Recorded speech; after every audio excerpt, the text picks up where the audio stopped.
Magluluto tayo. Magluluto tayo ng chicken bok choy with rice in oyster sauce. Ayan. Ito ang ating mga ingredients. Siyempre, chicken, rice, bok choy, and shiitake mushroom. At kailangan natin ng ginger. Ayan guys. Ito na guys ang ating kawali.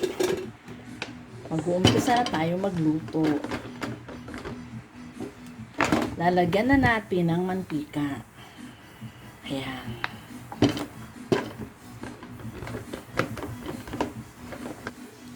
Lagyan natin ng paminta. Ayan, nakukukunti pala yung paminta ko. Mamaya ulit. Lagay natin ang ating ginger strips.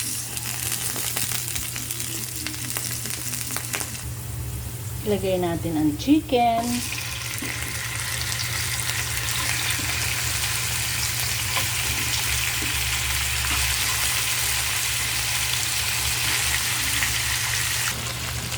Lagay natin ang shiitake mushroom.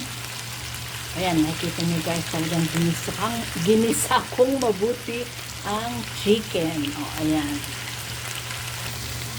Lagyan natin ng oyster sauce.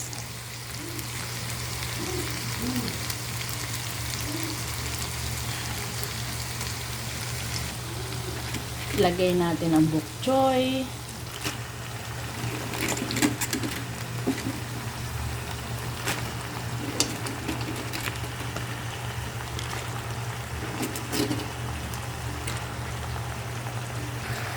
Ilagay na natin ang bigas.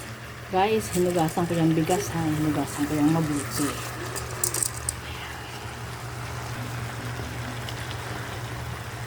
Haluin natin mabuti. Gigisahin din natin mabuti ang bigas bago natin siya tutubigan.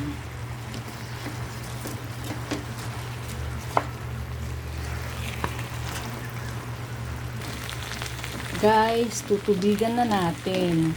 Ang bigas ko ay 3 takal. So, ang tubig natin ay dapat ay 2 lang. Kasi magsasabaw ng kanya ang chicken at ang bok choy. Kailangan natin i-adjust para hindi maging malabsa ang ating kanin. Ayan. O, ayan na guys. O, and then, ating tatakipan. At hahuluin natin ulit siya mamaya para magpantay ang luto ng kanin. Haluin natin guys para magpantay ang luto ng kanin. Ayan. Ito na guys, atin ang iininin ang kanin. Ayan.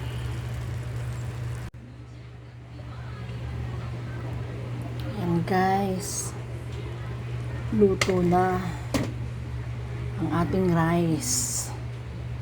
Ayan. Okay, thank you for watching. See you next time. Bye!